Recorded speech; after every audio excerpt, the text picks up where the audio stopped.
Assalamualaikum warahmatullahi wabarakatuh. Salam sejahtera untuk kita semua. Kami dari kelompok PPL SMP Negeri 1 Samarinda akan mempresentasikan hasil diskusi kami pada ruang kolaborasi dan demonstrasi kontekstual topik 5 di mata kuliah Prinsip Pengajaran dan Asesmen yang Efektif di Sekolah Menengah. Namun sebelum kita masuk ke pembahasan intinya, izinkan saya memperkenalkan anggota kelompok kami terlebih dahulu.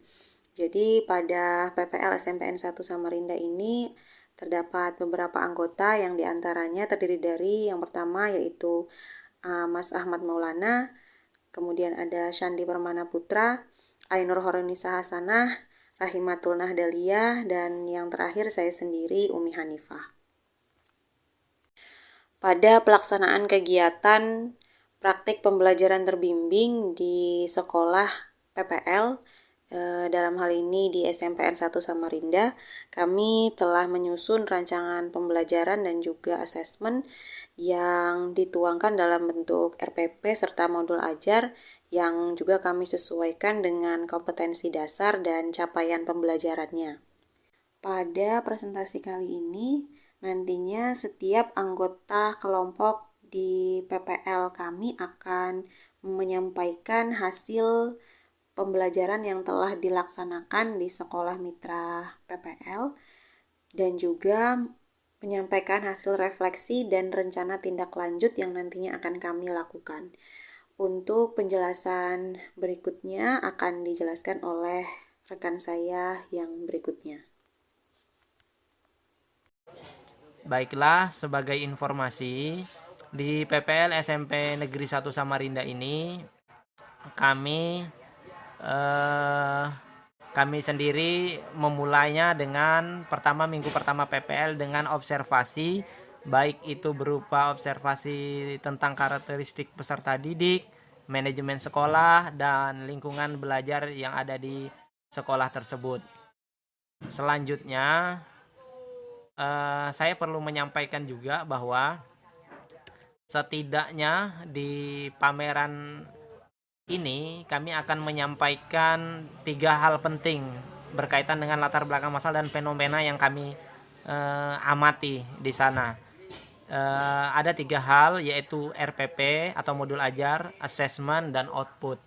Mengapa di poin pertama RPP dan modul ajar kami munculkan di sini? Sebab untuk diketahui SMP Negeri 1 Samarinda sendiri yaitu untuk kelas 7 dan 8-nya masih menggunakan kurikulum Merdeka, sedangkan di kelas 9-nya menggunakan K13, di mana kita ketahui jika menggunakan kurikulum Merdeka, perangkat ajar yang kami kenal saat ini disebut dengan modul ajar untuk perencanaannya, sedangkan untuk K13 sering kita ketahui dengan RPP atau rencana pelaksanaan pembelajaran. Selanjutnya adalah penggunaan modul ajar dan RPP. Saya sendiri pertama menggunakan modul ajar untuk kelas yang pada saat di PPL 1 dengan guru Pamong kami menyepakati saya mendapatkan kelas 8A. Dalam penyampaian dalam pelaksanaan pembelajaran terbimbing, saya menggunakan topik announcement yang punya kaitannya ada tiga topik utama: announcement, kemudian short message, dan notice. Di modul ajar yang telah saya buat, khususnya announcement ini, saya sendiri menggunakan capaian pembelajaran yaitu membaca dan memirsa untuk fase D, yang dimana fase D ini adalah setara dengan kelas 8 di tingkat SMP atau MTS. Nah, pada modul ajar yang telah saya buat, memang melihat durasi atau waktu PPL ini, saya lebih banyak menggunakan model pembelajaran yang berkaitan dengan problem based learning. Sebab saya merasa dengan model pembelajaran PBL ini saya bisa menggunakan metode-metode sederhana untuk memenuhi durasi waktu jam pelajaran. Sebab di kelas 8A sendiri yang saya dapatkan hanya memiliki 4 JP saja, di mana dalam 2 JP itu hanya ada waktu 40 menit. Jadi dapat dikatakan ini merupakan waktu yang sangat singkat, sehingga saya lebih memilih model pembelajaran problem based learning. Dengan problem based learning ini pola yang sering saya lakukan yaitu ya pertama memang kami mengidentifikasi teks announcement ini, lalu kami melihat mengkorelasikan dengan kontekstualnya di lingkungan sekitar dan sebagainya. Lalu nanti memang ada sedikit penerapan berdiferensiasi di prosesnya. Mungkin itu dari saya terkait modul ajar dan RPP. Selanjutnya kepada rekan saya Mas Sandi Permana Putra untuk menjelaskan tentang penggunaan modul ajar yang sudah digunakan di PPL 1 SMP Negeri 1 Samarinda. Mas Sandi, dipersilahkan. Ya, terima kasih Mas Ahmad. Ya, saya koreksi sedikit, maksudnya adalah RPP ya. Jadi untuk saya yang diberikan kesempatan mengajar oleh Guru Pamong, saya mengambil setting tempat kelas 9. Ini 9A, 9C, dan 9D. Tapi untuk praktek pengajaran terbimbing, saya mengambil kelas 9A. Dan untuk kelas 9A sendiri, materinya yang saya pilih adalah naratif teks atau mengikuti program pembelajaran di sekolah berjalan, yakni KD 3.7 dan 4.7.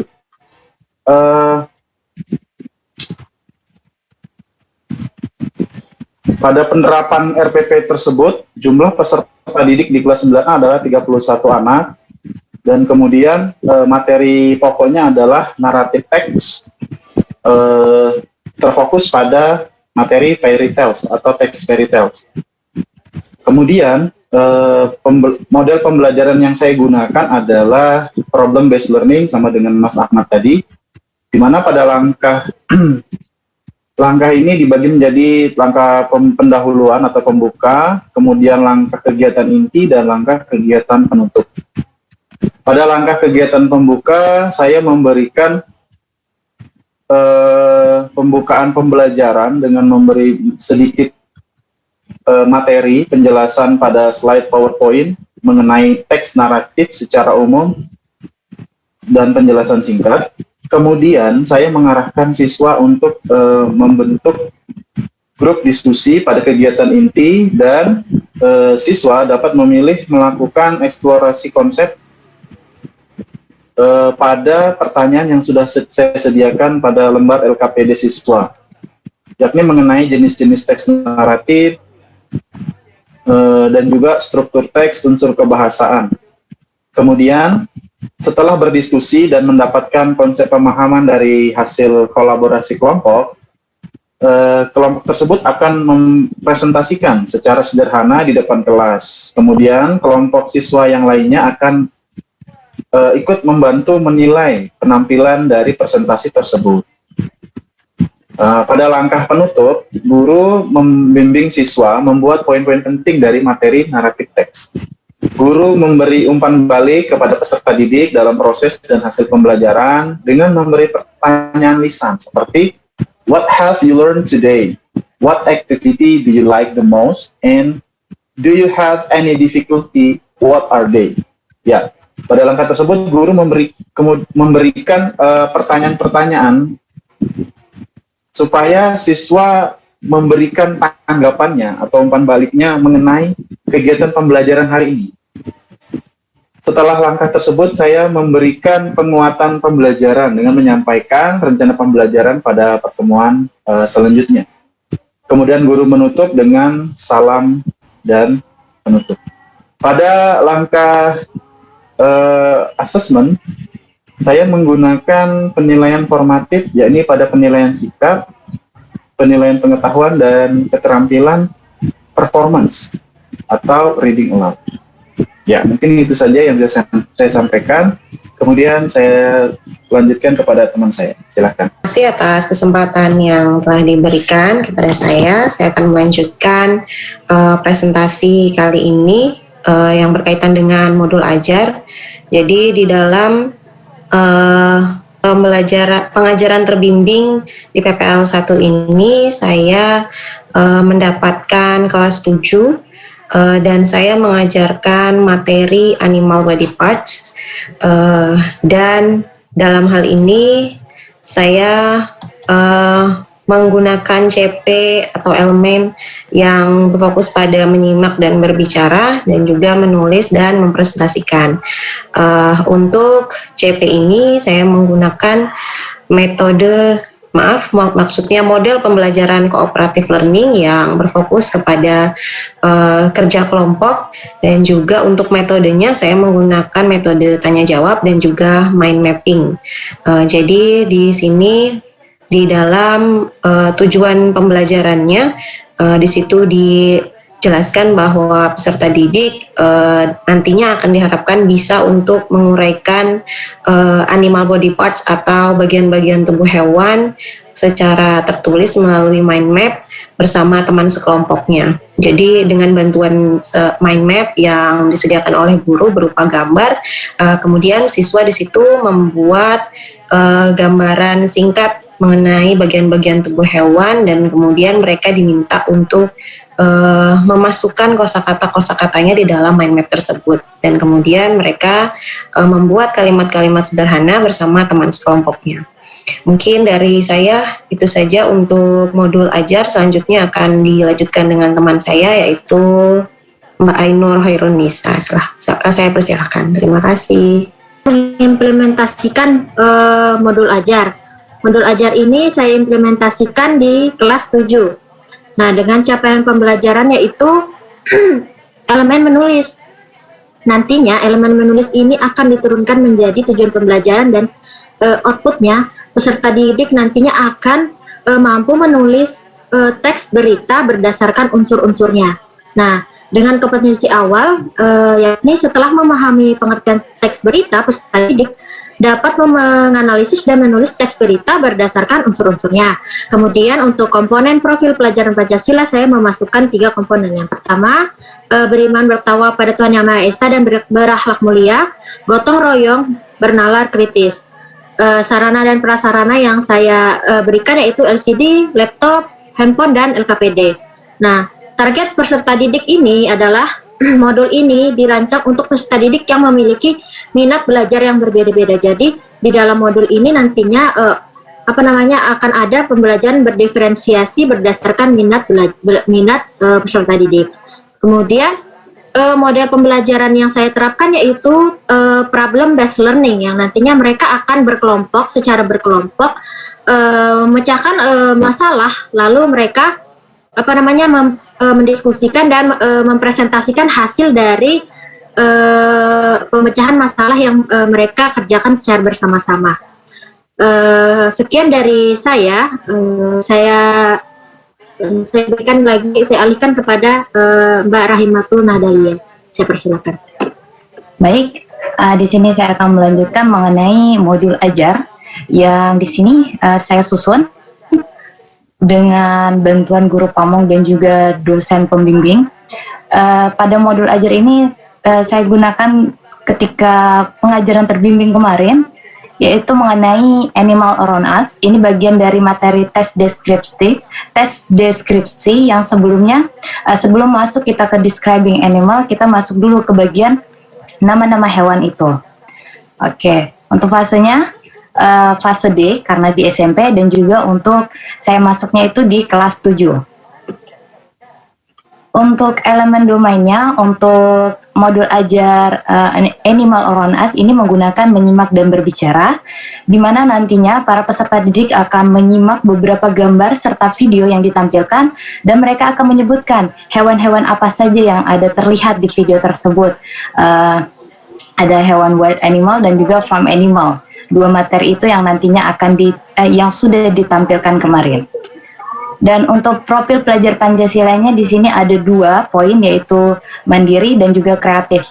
Mandiri ini pada saat mereka mengerjakan tugas individu di akhir, dan juga kreatif pada saat mereka bekerja kelompok, bagaimana mereka nantinya ada guessing game bersama teman-temannya, mereka memperagakan hewan dan juga teman-temannya itu akan menebak nama hewan tersebut.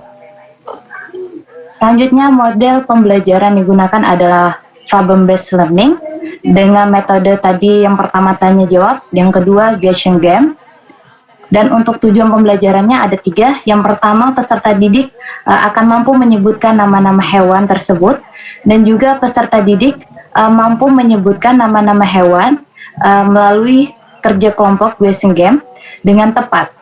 Dan yang terakhir, tujuan pembelajarannya adalah peserta didik mampu mengubah kata acak tentang nama hewan, jadi ada huruf-huruf yang masih diacak dan mereka menyusunnya menjadi nama hewan yang tepat.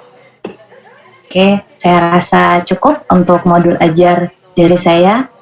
Lanjutkan oleh Mas Ahmad. Baiklah, selanjutnya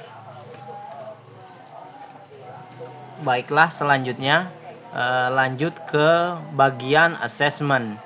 Di assessment ini saya sendiri berkaitan dengan materi atau topik announcement, kemudian short message, dan notice. Saya menggunakan performance assessment karena beberapa siswa memang di kelas saya di 8A itu sudah duduk berkelompok berdasarkan minatnya ya, karena misalnya ada beberapa kelompok itu memang lebih suka dengan visual dan sebagainya, dan ada juga yang lebih suka mereka tidak berani presentasi ke depan dan sebagainya. Nah, tapi di sini saya menggunakan performance assessment ini adalah selain saya juga mampu untuk melihat penilaian sikap mereka, saya juga langsung melihat kepada konten atau pengetahuan yang mereka serap dari materi-materi yang sudah, topik-topik yang sudah saya sampaikan.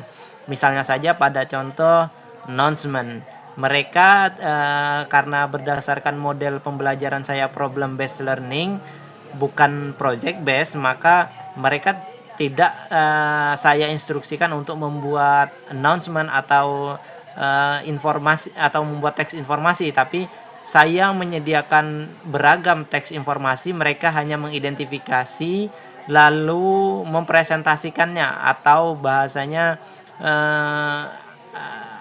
mendemonstrasikan dari hasil identifikasi mereka, sehingga dengan ini saya pikir pada pelaksanaannya waktu itu saya mampu melihat misalnya dari sisi performance mereka berani, kemudian teliti, dan poin-poin yang ada di dalam materi itu dapat tersampaikan dengan baik. Selanjutnya saya serahkan kepada Mas Sandi Permana Putra untuk assessment.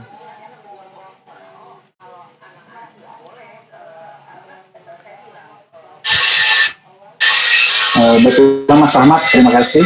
Maaf jika suaranya agak terganggu karena ada kegiatan kerja. Oke, di bagian asesmen ini, bagaimana yang telah saya sampaikan tadi, saya menggunakan asesmen untuk performance sama dengan Mas Ahmad.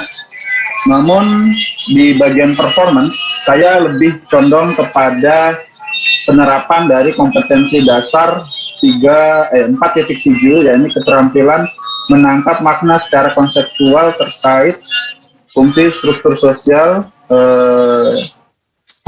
struktur dan unsur kebahasaan teks naratif secara lisan dan tulis. Tapi yang saya fokuskan adalah yang secara lisan, yakni dengan membagikan beberapa teks reading yang akan saya nilai menggunakan rubrik penilaian reading aloud, di mana saya berfokus kepada menilai fluency, accuracy, pronunciations, dan intonation siswa.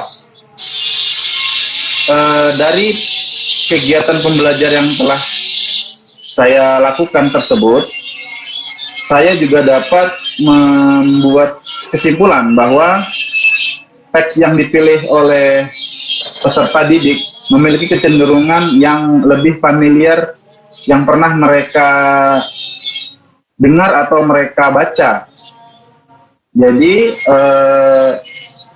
untuk tindak lanjut saya mungkin kedepannya saya akan lebih memfokuskan kepada satu teks, namun sesuai dengan gilirannya per paragraf, mungkin seperti itu. Untuk penilaian sikap, saya menggunakan penilaian sikap seperti yang dijelaskan Mas Ahmad tadi, bahwa kegiatan pembelajaran itu saya fokuskan pada KD pengetahuan, di mana telah diurutkan berdasarkan taksonomi Bloom yang dimulai dengan C2, C3, C4, dan C4. Jadi setiap kegiatan pembelajaran, terutama dalam diskusi kelompok dan presentasi, saya meminta siswa melakukan penilaian terhadap performa yang ditampilkan oleh grup yang sedang melakukan presentasi.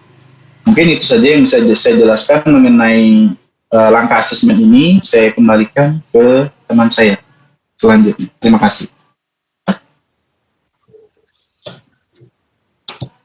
Ya, selanjutnya saya akan melanjutkan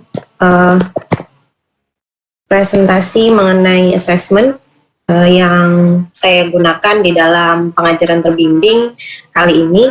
Jadi untuk materi yang saya berikan yaitu animal body parts. Di sini saya menggunakan 3 assessment. Yang pertama yaitu penilaian sikap, pengetahuan, dan yang terakhir ada keterampilan. Untuk penilaian sikap sendiri itu ada beberapa poin yang di assessment atau dinilai. Yang pertama ada tanggung jawab, toleransi, disiplin, aktif, bekerja sama, dan kreatif.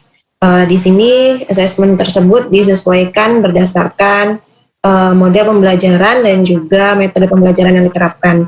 Jadi di sini mereka bekerja sama di dalam kelompok, sehingga di dalam assessment-nya juga dilihat dari aspek seperti keaktifan, kerjasama mereka di dalam kelompok, dan juga kreativitas mereka. Yang kedua, assessment yang saya gunakan adalah penilaian pengetahuan. Jadi penilaian pengetahuan ini dikerjakan secara individu atau secara mandiri dengan teknik tes tertulis dan juga berbentuk pilihan ganda. Untuk tes ini saya menggunakan media Google Form untuk memudahkan anak-anak dalam mengerjakan soal-soalnya. Untuk soalnya sendiri terdapat 8 soal yang berkaitan dengan materi, yaitu materi bagian-bagian tubuh hewan atau animal body parts. Dan yang terakhir saya menggunakan assessment atau penilaian keterampilan yang fokus kepada keterampilan menulis. Dan di sini ada beberapa poin yang saya gunakan untuk mengukur tingkat keterampilan menulisnya siswa, seperti tata bahasa, kosakata, dan juga kejelasan makna yang terdapat di dalam teks tertulis, yang terdapat di dalam kalimat-kalimat yang mereka buat bersama teman-teman kelompoknya. Mungkin itu saja dari saya mengenai asesmen. Selanjutnya akan dilanjutkan oleh rekan saya, Mbak Ainur Hairunisa. Terima kasih.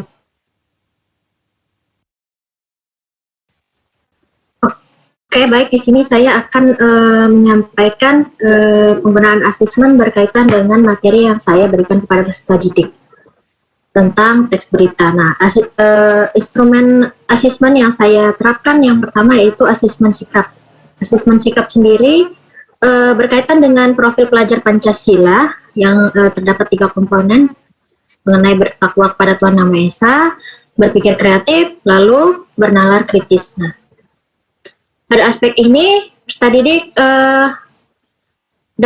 mungkin dapat teramati atau tidak dapat teramati dari penilaian yang saya lakukan. Nah, kemudian untuk instrumen asesmen, kemudian untuk yang satunya mengenai performance assessment yang saya terapkan berkaitan dengan model pembelajaran yang saya gunakan. Nah, adapun indikator dari performance assessment yang saya berikan, yang pertama peserta didik mampu menyampaikan materi, kemudian hasil pembahasan atau diskusi, bagaimana peserta didik melakukan kerjasama, bahasa yang digunakan apakah sesuai dengan ejaan yang disempurnakan atau tidak, kemudian kemampuan menjawab pertanyaan atau komentar dari rekan-rekannya. Nah, selanjutnya mungkin itu saja. Selanjutnya saya akan alihkan ke rekan saya, Mbak Rahimatun Nahdalia. Ya, baik. Di sini pada modul ajar yang saya gunakan, yaitu Animal Around Us, menggunakan asesmen formatif. Di dalam asesmen formatif ini, karena di dalam pembelajarannya saya mengakses 2 kali, yaitu kerja kelompok mereka dan juga kerja individu mereka. Jadi pada saat kerja kelompok itu saya menggunakan assessment performance, di mana dalam assessment performance ini ada penilaian sikap dan juga keterampilan yang saya lihat. Yang pertama yang disikapnya itu bagaimana kerjasama mereka antar tim, apakah mereka bisa saling bekerja sama, dan yang kedua itu adalah keterampilan mereka yang saya nilai adalah bagaimana mereka bisa berhasil menyebutkan kata-kata nama hewan itu dalam bahasa Inggris gitu. Jadi dalam performance assessment tadi yaitu sikap dan juga keterampilannya. Dan untuk pengetahuannya melalui teknik penugasan dengan instrumennya itu menyusun kata-kata acak menjadi kata yang benar dalam nama hewan dalam bahasa Inggris. Oke, saya rasa cukup. Saya kembalikan ke moderator, Pak Ahmad. Iya, baiklah. Selanjutnya adalah berkaitan dengan output. Nah, dari serangkaian perencanaan dan asesmen yang sudah kami lakukan di PPL 1 SMP Negeri 1 Samarinda, pertama, output yang memang sudah kami dapatkan, pertama dari sisi skill atau keahlian, ya kami jujur saja karena ada diskusi dengan guru pamong dan konsultasi dengan dosen pembimbing lapangan dan sebagainya, akhirnya sedikit banyaknya kami juga merasa bahwa ada peningkatan di keahlian, baik itu berkaitan dengan perencanaan dan teknik mengajar. Karena seperti yang kita ketahui di jenjang fase D ini SMP memang membutuhkan teknik mengajar yang variatif sekali, karena siswa atau peserta didik ini memang sangat membutuhkan perhatian yang lebih dengan karakteristik mereka. Kemudian yang kedua, ekosistem kelas, outputnya dengan PPL 1 ini ekosistem kelas setidaknya sudah bisa kita ciptakan dengan baik sesuai dengan konteks pembelajarannya pada siswa tersebut. Dan yang terakhir yaitu outputnya, setidaknya ada 3 garis besar yang bisa kami rinci, yaitu pembelajaran aktif yang berpusat pada peserta didik. Ini jelas sekali seperti pembelajaran kita pada PPDP ini adalah teaching at the right level. Jadi pembelajaran aktif yang berpusat pada peserta didik juga berpengaruh pada bagaimana kita memperlakukan peserta didik ini, kita layani dengan baik outputnya ke depan, seperti itu. Selanjutnya adalah refleksi. 5 refleksi yang sudah kami simpulkan ini adalah hanya garis besar saja. Masing-masing kami tentu memiliki refleksi tersendiri. Setidaknya 1, yaitu peserta didik kurang percaya diri saat melakukan presentasi atau membaca di depan kelas. Itu sangat sering kami ketemui, terutama yang berkaitan dengan performance mereka saat harus mempresentasikan, seperti itu. Kemudian yang kedua, siswa terlibat aktif dalam proses pembelajaran, namun tidak semua kelompok dapat menyampaikan hasil diskusinya karena waktu yang sangat terbatas. Nah, ini benar sekali karena proses pembelajaran tidak semua kelompok, kadang juga kami bahkan harus membagi waktu untuk minggu depan kelompok lain untuk maju. Selanjutnya rekan yang lain silahkan menambahkan refleksi selanjutnya.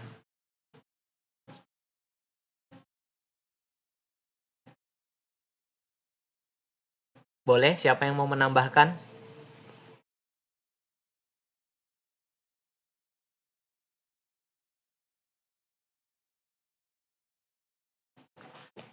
Baiklah, saya langsung baik. Ya, langsung dilanjut.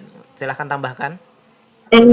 Masih berkaitan dengan refleksi, dalam proses refleksi ini saya melihat juga dalam proses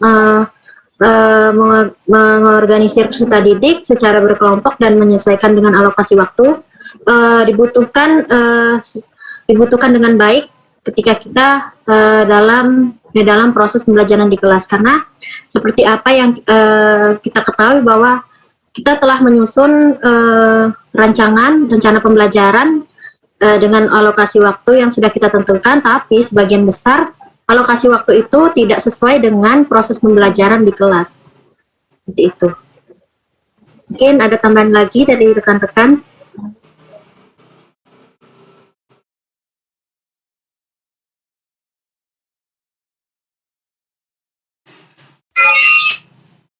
Ya, boleh saya tambahkan, Mas? Baik, dipersilahkan. Ya, terkait dengan refleksi, di situ ada penerapan pembelajaran berdiferensiasi yang dapat menjadi solusi untuk menghentikan perbedaan karakteristik peserta didik. Nah, maksudnya adalah pada kurikulum Merdeka ini, sebagai guru kita dituntut untuk bisa membuat siswa itu lebih aktif dengan pembelajaran yang berpusat pada siswa. Jadi pembelajaran berdiferensiasi itu adalah salah satu kunci pembelajaran pada kurikulum ini. Namun pembelajaran berdiferensiasi itu membutuhkan persiapan dari segi konten, dari segi perancangan pembelajaran, dan juga materi-materi yang disampaikan itu harus berbeda-beda sesuai dengan karakteristik peserta didik. Untuk kedepannya mungkin kita bisa menerapkan pembelajaran berdiferensiasi ini tidak hanya dalam segi konten, namun juga proses pembelajaran yang sesuai dengan tata urutan dan aturan dari pembelajaran berdiferensiasi. Mungkin itu saja yang bisa saya tambahkan. Terima kasih. Ya, saya sedikit menambahkan ya untuk refleksi poin kelima. Di sini kami menyebutkan bahwa peserta didik sangat tertarik dan bersemangat ketika bekerja bersama kelompok dan melakukan permainan di dalam pembelajaran. Jadi ketika dalam proses pembelajaran itu secara berkelompok, peserta didik itu lebih bersemangat gitu untuk belajar karena bisa bersama dengan teman-temannya. Dengan catatan seperti yang coba saya terapkan kemarin, pada saat mereka bekerja kelompok bukan berarti hanya satu orang saja yang bekerja, tapi itu adalah tugas mereka semua. Jadi ketika ada pembelajaran, semua peserta didik harus tahu materi apa yang mereka kerjakan, tugas apa yang mereka kerjakan. Nanti akan saya tanya secara acak, jadi bukan hanya kelompok yang anak dalam kelompok itu bukan hanya anak yang mengerjakan saja, yang saya tanya melainkan juga semuanya. Jadi mereka ada rasa sadar bahwa oh berarti saya juga harus belajar nih, bukan cuma teman saya aja nih. Jadi saya juga harus tahu ini tentang apa yang kita kerjakan, karena tidak menutup kemungkinan nanti mereka juga akan ditanya. Dan juga ketika pembelajaran, ketika adanya suatu permainan gitu, itu akan menambah semangat mereka, karena terlebih ketika kita masuknya di jam siang gitu, ketika sudah waktunya mulai pulangan, itu anak-anak udah mulai bosan, dan dengan kita menghadirkan permainan-permainan singkat, permainan-permainan yang tidak terlalu berat gitu untuk mereka, itu bisa menambah semangat mereka. Baik, saya rasa cukup. Oke, baik. Selanjutnya adalah rencana tindak lanjut.